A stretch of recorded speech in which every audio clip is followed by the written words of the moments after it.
Well, here we are. It is Friday, January 24th, 2025, and this is the weekly video. We do these each Friday. We take a look at what's been selling in the Chinese and Asian art market in general. We talk about other things and go through some upcoming sales, get some results, sort of get the feeling for what's going on in the market. And right now, the market is all over the place. That's all I can tell you. We're going to look at some results, and you'll see what I mean. In some areas, certain prices are very strong. Other areas, things are very weak. And then in the same categories, in other words, you'll see some China trade pieces going very, very reasonably. In other places, they go very high. The market is the Chinese market is starting to look a little like the Japanese market with the unevenness. And some of it is the economics of the world and things that are going on. I think people are pulling back a little bit here and there. So we're seeing softer prices. We're seeing extreme changes in some of the major auction houses and how they're operating. We've talked about them quite a bit with what's going on at Sotheby's and Christie's. They're running these very peculiar little auctions now. There's a sale coming up at Sotheby's, I think, that's got 12 lots in it or something instead of 50 or 100 at least, which was sort of what they had dropped down to 6 months ago. And Christie's is sort of following suit with that. I don't know what's going on with those guys. I got a feeling they're sort of they don't know where they're going at this moment. I think their direction is very confused. But the people who collect, it's a great time. I'm just going to say that there's a few sales coming up. I want to go through, talk about what's coming up in the next week or two. And there's some nice things coming up. So if you're a collector, you really want to pay attention to what's going on because you're going to find some good buys. I'm pretty sure of it. One of the things I just want to mention real quickly, getting back to Sotheby's quick, because I don't want to beat them up too much. They've got some odd sales coming up. If you want to get sort of a kick out of it, people often talk about how these auction houses have such high minimums. Take a look at the things they're selling from Yves Saint Laurent's and Pierre Berge collection and Karl Lagerfeld, the famous designer. They've got lots in there that are estimated at under $200. That's where Sotheby's is these days. I think if it's got a big name attached to it, it seems to me they're willing to sell it no matter what it is. It's a real weird, and they've got a whole bunch of more wine auctions and all kinds of junk they're selling. They are selling a Stradivarius violin that's estimated at $10 or $12 million. It's a one-lot auction. Why, I don't know. It's hard to describe what the hell they're up to, frankly. But they do have the Americana sale coming up. And just as a reminder, the online portion here is the sale. The lots begin closing tomorrow for the China trade porcelain we talked about a few weeks ago. They have some nice things in there. There's some good pieces, some very good armorial export wares and so forth. So it's worth looking at. It's certainly worth looking at. I'm not saying they're not selling good things. They're just not selling as much as they have in the past, I guess. They have that pair of Monteith balls we talked about a couple of weeks ago, and they had a reserve on them, but apparently the reserve was met with the first bid. So it's a pair of Monteith balls right now at $10,000 for the pair. They should bring they should bring close to the around 15,000. Right now they've got one bid at 10,000, and that's an interesting thing because the opening price was at the low estimate, and that was the reserve. And this is part of their cautiousness, I think, and worry about the market rather than starting out with lower estimates and lower reserves. The consigners are demanding, I suspect, high starting prices because they want to get out of the stuff without taking a loss, because I'm pretty sure that whoever owned these bowls probably paid more than what they're going for right now originally. There's not much background on them. There's a catalog note and so forth, but we'll see. We'll come back and revisit it next week. All right, now on to what's going on at Live Auctioneers.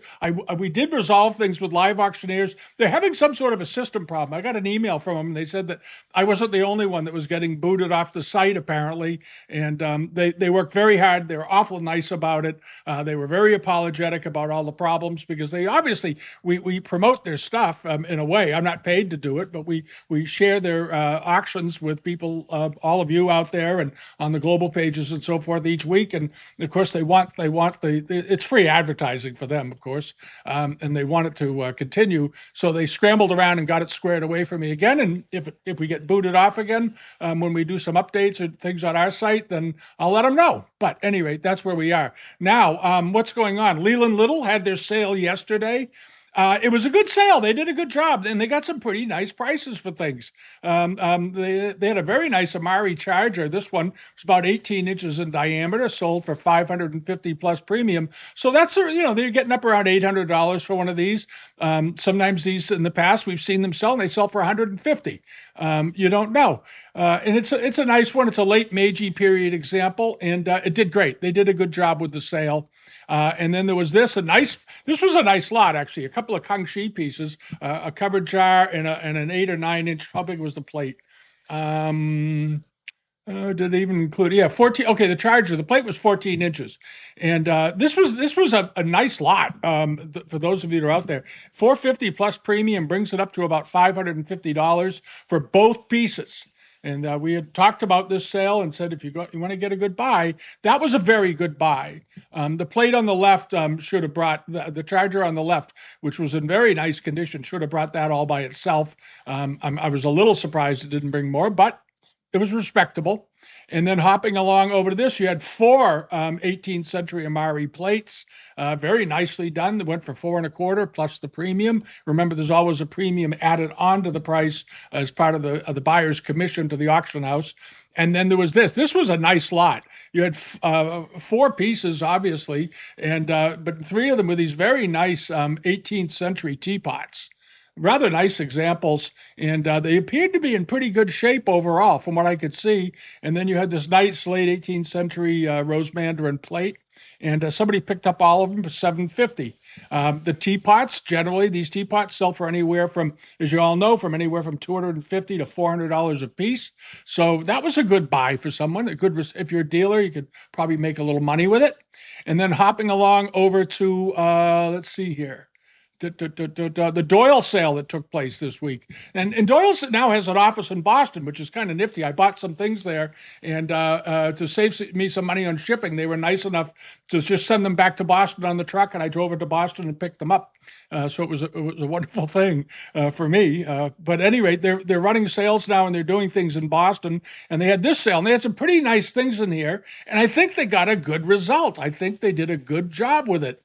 Let's hop in here, and there we go. One of them was this. I think the estimates were a little heavy, but that's okay. They didn't have big reserves. There was this very nice Chinese taste, China trade, 18th century punch bowl, 15 inches in diameter. This was a very pretty bowl. Very, very pretty, and looked to be in pretty good condition from what I could see all the way around. There's the interior of it. I don't see a lot of wear in there. A nice Qianlong period bowl. And this sold for $2,500 plus premium, so around $3,300 or so, or $3,400, somewhere in there. That was a good buy, but a very nice piece of porcelain. They had some good lots. And then there was this nice pair of portraits. I think we talked about them a couple of weeks ago. I thought these were terrific. I love the headpieces on the women and the decorative accessories they're all wearing, and they're very nicely framed. These were quite attractive, and they were pretty good size. They were 11 inches tall, about a foot in height. They're not little tiny, miniatures. And somebody picked a pair up for $1,500. That was a good buy, $750 a piece plus premium for each one of these. I think that was a nice deal. They were probably done during the first half of the 19th century, and they look great together. Very sort of dramatic. I don't know. Maybe these women were related somehow. I don't know what the whole deal was, but you have a younger woman and an older woman, and beautifully robed, beautiful robes. This would have been a very well-off Chinese family if they were dressed like this. The headpieces, in particular, were very, very fine.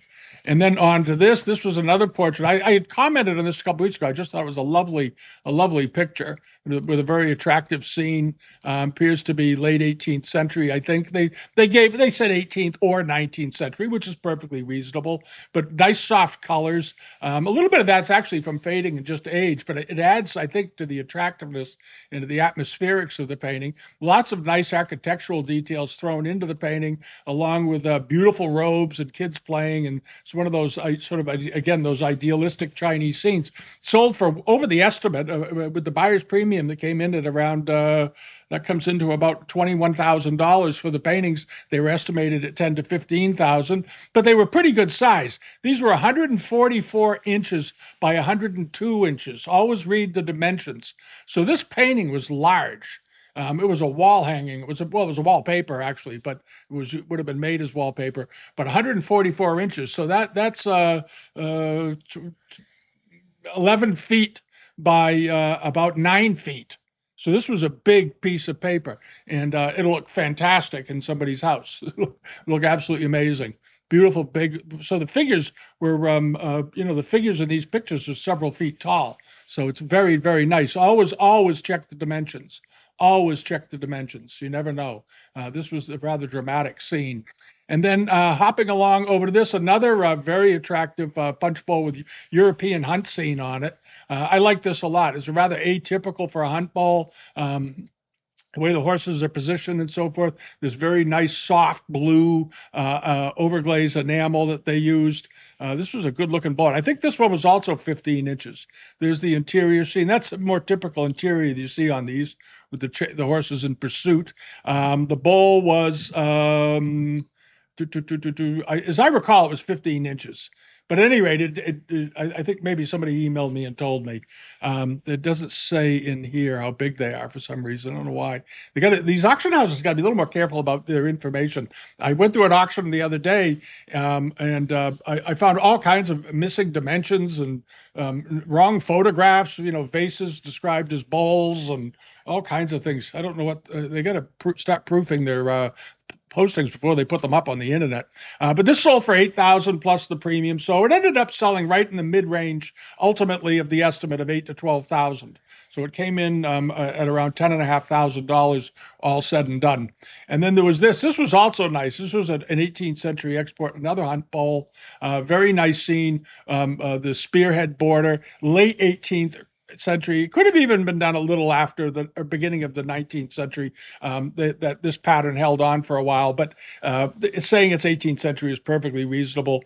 Nice looking bowl, good looking figures on it. The enamels were still in very, very good condition, which sold the bowl. So it ended up selling for just under its high estimate, or its low estimate rather, of 10,000. Sold for 6,000 plus the premium. But it was a very attractive bowl, and this bowl was also 15 inches in diameter, and that's a good size bowl. They made them occasionally bigger than that, but not often. Sometimes you'll run into them that are 18 or 19 inches, but the more standard of the large bowls is 15, 16 inches, 15 and a half inches, somewhere in there. And then hopping along over to this sale is coming up. This is right out of the street from me, actually. Cape Ann Auctions. It'll be on the global pages, but it's on Live Auctioneers right now. I got a phone call from an auctioneer friend of mine over in Essex who told me about this lot because he had seen it in a house. This is all coming out of a local house up here. And it's sort of a classic collection that you find in these Yankee houses. Some of the pieces are a little banged up, some of them are rare. And this is something that's in the sale. It's a very nice pair of, they're dating them as 19th century or earlier made pinks. These are 18th century vases. Without any doubt, probably Kongxi or early Qianlong period, somewhere in there. But they're the bottoms of them. They look very nice, very well done. Estimated at just $400 to $800. It's already got 3 bids. They're going to get up there. They measure 9 inches in height, and it's a pair. Okay, they're very, very attractive, and they look like they're in good shape. Cape Ann Auctions. And then over here, there's got some other pieces in here. There's some celadons. You want to check it out. This is a nice Blanc de Chine libation cup. It's an early one, probably Kangxi period. From what I can see, this very thick, creamy glaze on there. Nice looking cup. Sort of a simple one, but it's an old one. There's the bottom of it. Estimated at $300 to $400. It's got one bid at $150 currently. You've got a Ming celadon. They've dated this as 19th century Longquan celadon. That's sort of a mistake because the Longquan kilns didn't exist in the 19th century. But the celadon looks okay. Looks like it's got a foot repair, but this is an old one. This is a late Ming example. It's estimated at 4 to 6. It's only got 7 people watching it, and it's got no bids yet.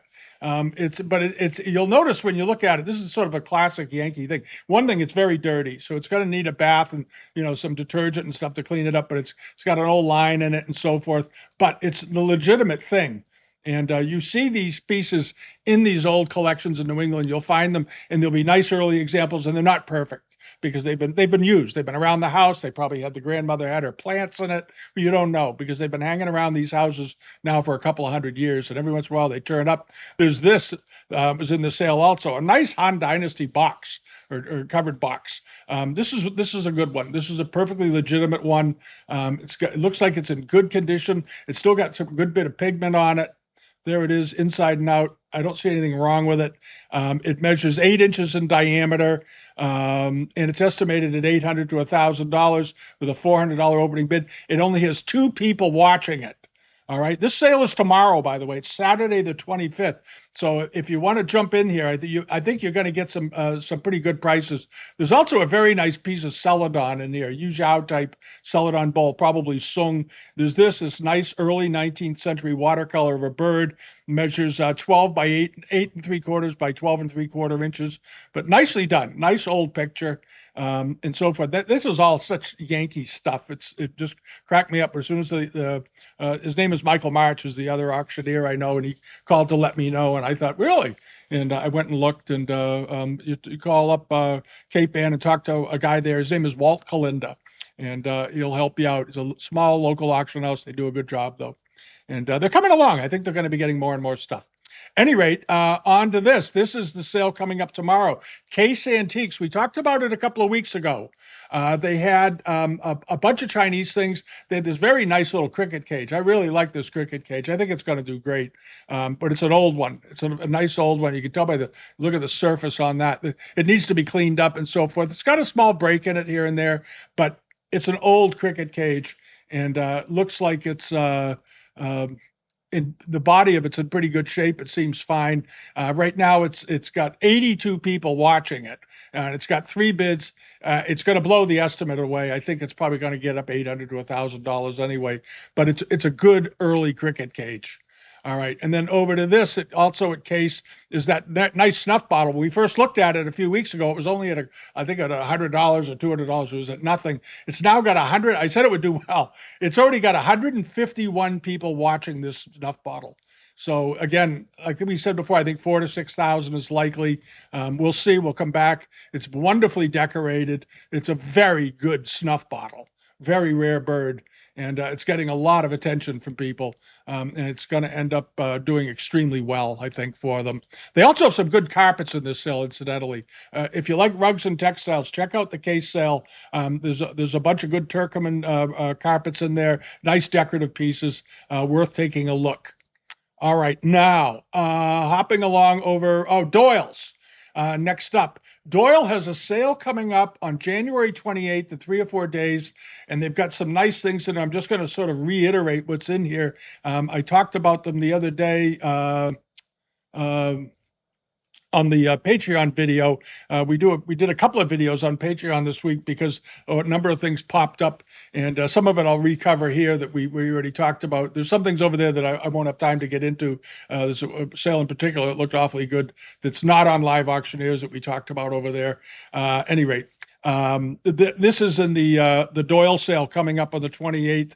This is very nice. There's several nice bronzes in here. And this is one of them. It's a seated figure, Ming, and it's on a bronze base, which is sort of unusual. You don't see them with bases very often. Usually it's just the boy sitting on the ground by himself.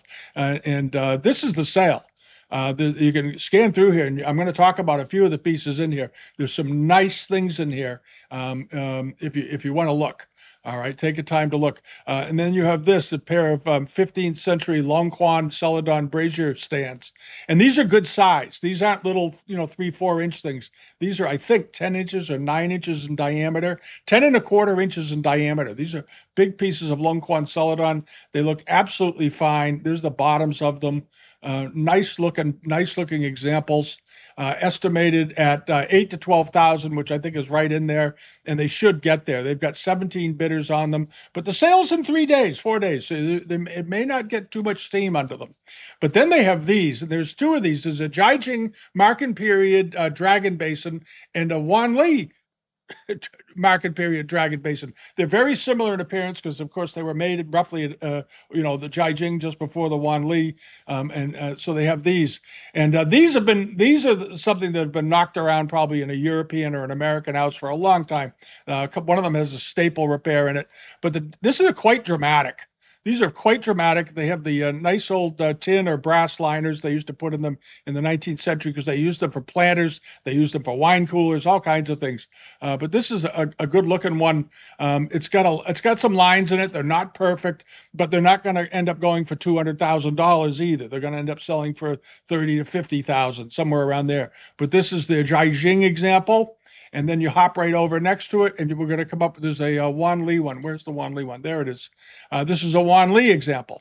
And they're very, very similar, as you can see, obviously. This one has these giant cleat repairs in the top. You see that big piece of metal right there. And it had a hairline up through the body, and they used to put these cleats in there to hold the thing in place so it didn't cause any more damage. And again, they obviously came out of the same house because they got the same metal liners in them. They're the same thing. They're on the similar stands, that kind of thing.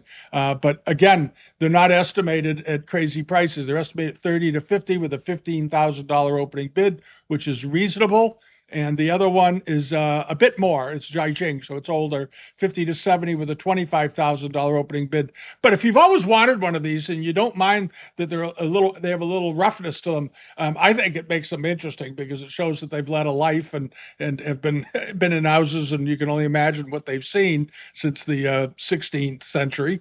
Any rate, there they are. Very, very nice examples. And then, of course, there's this. Now, this one is coming up. Is this it? I'm going to hop over here. Okay, this is coming up at Stair. I'm going to move that along over a little bit. I'm going to talk about this in a minute. I'm going to make sure we keep everybody in order here. Okay, this is more of what's coming up at Doyle's. Is this? There's the thing. Okay, there is this Kangxi period beaker vase, done like a transitional one, very similar transitional style, but slightly different type of decoration. Very Kangxi in its appearance. Nice looking example. I like it. It's very simple. It's almost Japanese looking with the very simple flowers, not a lot of fussy other work on it. And this one is probably about 9 or 10 inches in height. Typically 8 inches in height. There you go. These tend to be a little bit smaller in this form. Estimated at $1,000 to $1,500 with a $500 opening bid.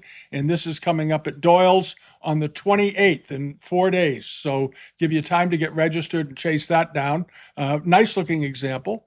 And then there's this good looking bottle. Very nice Kangxi period bottle. Looks to be in pretty good shape all the way around. Well-known type. You've seen them before with the precious objects hanging on ropes and so forth. There they are. Tassels. There's the bottom of it. Looks absolutely fine. So it was in a couple of collections probably. Estimated at $4,000 to $6,000 with a $2,000 starting price. It's a foot tall. And it's got 31 people watching it. So it's going to do pretty well. It'll probably get to where it belongs, but it's a good example. It's worth collecting. It's worth collecting. I think all these things are worth collecting, to be very frank. I love all this stuff. Now, let's get over here. We're going to talk about this. This is at the Stair Gallery. Stair Galleries have been on a roll lately, as many of you know. They've been getting some awfully nice things on a regular basis. Lots of armorial wares, lots of good Japanese stuff, lots of good paintings, trying to trade paintings and so forth, because that's sort of their market. They're right in that Hudson, New York area. There's a lot of old wealth, old collections, and people with big country houses, and they fill them with stuff like this. There's this. This is listed. This is funny how they listed it. They listed it as export painting of toiling in a field, and what they didn't mention was that this is tea harvesting. And anything to do with tea production and China trade paintings is an interesting subject matter because it's what they were known for. They have another one in the sale also that's of paper making, which is also very interesting. I don't know how they describe that exactly. We'll take a look in a minute. But this is a very nice tea harvesting thing. Here are the tea baskets. They bring them in, they lay them out, they dry them and all that. So if you're interested in China trade and what they were most famous for, which of course was tea, which changed the world, here you have it. Here's an example of it. And it's only estimated at $600 to $800, has a $200 starting price. And it's a good size one. It's 22 by 26, including the frame. So it's got a nice presentation size to it, I think. All right, and then over to this. This is a rare bird. This is also in the Stair Gallery sale on the same day, on the 29th. This is the Gloucester bereavement. And if you go back and dig around a little bit, you're going to find these having sold previously for quite a lot of money. The estimate on this one is extremely reasonable, $800 to $1,200. If you go back and look, you're going to find that in the past they sold for anywhere from $3,800 to $5,000 a plate in this size, these 8 3/4 inch plates. This is a very desirable China trade porcelain, something you're not going to see very often. It dates to the Yongzheng period, typically is how they date them, to about 1730. And nice looking with the 3 Dutch ships on it. The enamels are classic Yongzheng colors and tones, and the decoration is quite restrained and elegant. Beautifully done, and the estimate is very low. Now it already has 23 bidders on it, but I don't know if it'll get up to 4,000 or 5,000 like they did 15, 20 years ago, but there not been many of them for sale since. And there may be a lot of interest in this plate, especially from institutions. So check that out. Also in the sale is this is very nice garden portrait of a woman, China trade portrait. There it is. Quite lovely, beautifully done, nice robes, good colors, all framed. I like the nice old wooden frame on it. In good size. It measures 25 by 20 inches in the frame, and it came from, they have the estate of the person it came from, estimated at $3,000 to $5,000, $1,000 starting price. It's a nice painting. If you like China trade paintings or Chinese export paintings and, just Chinese paintings in general, it's a very pleasing scene, I think. All right, now hopping along over to this. This is also in the Stair Galleries, this nice pair of reticulated porcelain baskets. We've seen these before. Typically, they date them as being late Yongzheng or early Qianlong period, but these look like they're in pretty good shape. They're like chestnut baskets. The enamels, the pink enamels, are quite good in it. It's a fairly standard, terracene here with the oversized flowers coming up out of it. Of course, they're much larger than the balustrades, and in real life, they'd of course be a fraction that you could barely see them. But in these paintings, they had a thing about enlarging flowers and scholars' rocks and things in the scene way beyond what they would have been in nature. And I think it's part of it because they appreciated them so much. But at any rate, estimated at $800 to $1,200. They're 9 inches long. They were sold by Eleanor Gordon originally, the famous China trade dealer. And these are very, very nice. You see her name a lot with Stair Gallery listings. That was sort of her customer base. And then you have this. This is a large vase. It's an 19th century Mandarin vase. It's 18 inches, the vase itself. It's bigger than it looks. This style is often thought to be, you see them more often in the 10 to 12 inch, 13 inch area. This is a much bigger one, and it has these very nice chimera handles on it. Really, really like it. And then, I wanted to hop back and take a look. Hold on just a second. See if we can see if that, I think the paper making, hold on,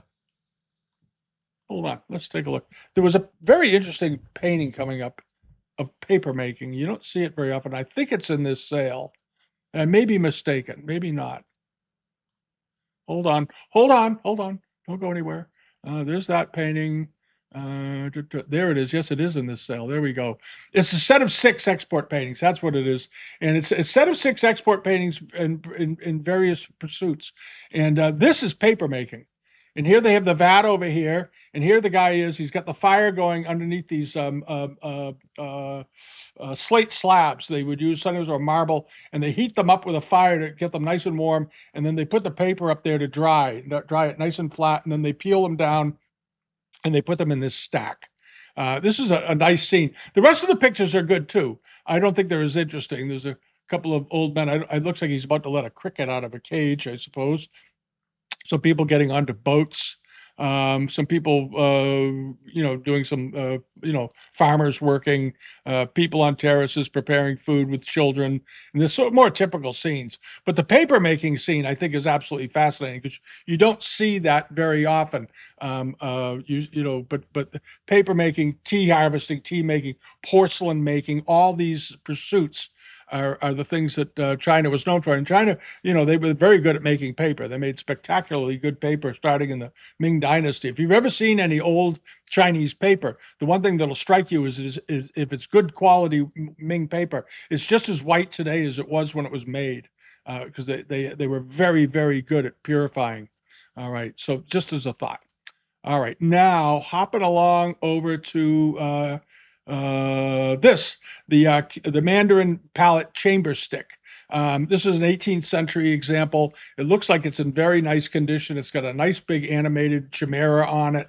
I talked about this one in the Patreon video the other day, just because I like it. I always like candlesticks. I always think candlesticks is such an interesting form. These old ones were made for the China trade market, and it's funny these days they're not selling for a lot of money. I don't know why. I think they're very unusual, but the Chinese collectors from the mainland don't buy them particularly, so it takes a little of the wind out of the sails on the price, which is fine if you're a collector because you want somebody to pay. You don't want a lot of competition. At any rate, this one is $700 to $900 estimate with $250 opening bid. 18 bidders on it watching already. It'll probably get up to $600 or $700, but it's a very nice one. And you don't see candlesticks all that often. You just don't. And if you do, they typically are damaged because they got used a lot. They were left out. They get tipped over. I think we've lost track of how many pairs of China trade candlesticks we've seen where one of the two is inevitably broken, snapped in the middle, or had the top repaired or something. And that's almost to be expected on those. But at any rate, there you are. Now, coming up on eBay this week, there's a bunch of stuff. There's some nice looking examples in here. There's a couple of good robes. I'm going to go through them. One of them, there's another one of these dragon rondelles. If you've missed out on the other ones, this is another one. It ends next Tuesday. It's a nice old one, mid-19th century from what I can see. The colors look pretty good on it still. It'll get up there. It'll probably get up to $800 to $1,200 by the time it's all done, which is fine. But it's nice looking. And if you're looking for Chinese silks, it's still remaining pretty good these days, despite all the stuff that's going on in the world. People are buying Chinese silks. And then there's this. This struck me as just such a neat Chinese painting. It's obviously made during the second half of the 19th century with this sort of boy holding up a sign. I don't know what the sign says. Maybe one of you can read that and leave a comment, tell us what it says. But it's nicely painted. Very happy looking guy, big voluminous robes on him, nicely detailed, very pleasant demeanor. And I love this silvered gilt frame they put it in. I think overall it's a very, very attractive package. And how big is this thing? Is it big, big? Yeah, it's big, 25 inches in diameter. So this thing is 2 feet wide. It's not a little tiny one. It's this big. And right now it's got one bid at $100. And this closes in 3 days. This should get up to $600 or $800. That's a nice looking picture, and it would make a room. That's a good size picture in the round. If you've ever seen those gilded bullseye mirrors, it's bigger than one of those typically because those are about 18 inches in diameter. This one is 25, right? Double check that again. 25 and a half inches wide. Nice looking picture. And then over to this, there's another one of these nice big 19th century dragon robes. Now this one looks like it's had some work done to it. I want to point that out. This is why I put it in here. You notice the sleeves. They're just cotton or silk and up around here, around the collar there. So some of the areas, these robes are often reworked. What you're paying for is the needlework part. It does not have the horse, the horse hoof cuff, the cuff handles on cuff sleeves. So it's been altered a bit. This is altered. The upper part is altered. This is altered. And but the workmanship on it looks quite good. Here's the inside of it. Unless this is this a winter liner? Wait a minute. The sleeves I think are reworked, but that looks like an old winter liner. It's heavy material. I think that's what it is. So the sleeves may have been altered, but the collar is original, and they may have added the sleeves to match the collar. But you just have to assume that it's had work done to it either way. It looks like it may have had some sort of winter liner sewn into it for some reason. And they could have taken a robe that was just a dragon robe, and they put a liner in it to keep it warmer if it was being worn in a cooler climate. But the sleeves are absolutely been altered. And it looks like maybe they changed the sleeves so they'd match up better with the the collar area here, because the sleeves are also very short, and you wouldn't doesn't make sense that you'd put a winter liner on something and then give it short sleeves if it was going to be worn in colder climates. So again, just assume something's been done to it and it's been altered a little bit. All right, but that's sort of it for the week. There's not a lot going on just yet. There are a couple of sales coming up that we'll talk about. I'm waiting to get some information on them. And as many of you know, just as a reminder, I've said it to a few folks on the Patreon thing and on the inquiry service. Last year, you may remember that we go away in the winter, and we're going back down to Belize in February. We'll be gone for about 3 weeks or so. We're going to Almond Bay and Jaguar Reef, which is a very nice resort. We've stayed there before. If you've been curious about going to Belize, check out Almond Bay, Jaguar Reef. It's a wonderful, wonderful. Last year we stayed at the Placencia, which has since been taken over by the Hyatt, so we probably won't go back there. I like more local places to stay than run by big hotel chains. I'm sad to say, but at any rate, Jaguar Reef is very, very nice. We're going there. We're going down around the 10th or the 12th, and we'll be back around the end of the first week of March. But so we won't be doing the inquiry service is the point, but we will try to do recordings from down there. I'm going to bring the new camera down and do some shooting down there and take some pictures, because last year I had my junky. I have a junky cell phone, and it doesn't take great pictures. So I have the camera that I bought to do the museum videos. I'm going to bring that along. I'm going to throw that in the bag and the microphone and so forth, and go down and hopefully be able to turn out some fun stuff while we're down there, just to share what's going on in the tropics, because it's been mighty cold and raw here lately, as it is everywhere in the country. It was 0 the other morning when we got up, and we had snow and windy, and the ocean is roaring. And any rate, here we are. All right, listen, that's about it for the week. Thanks for watching. Thank you for the comments I get during the week on things that you want me to talk about. And subscribe here if you haven't already. Give us a thumbs up. Give us a bump in the algorithm. And we'll see you very soon. Okay. Have a wonderful weekend, everyone. All right. Bye-bye, all.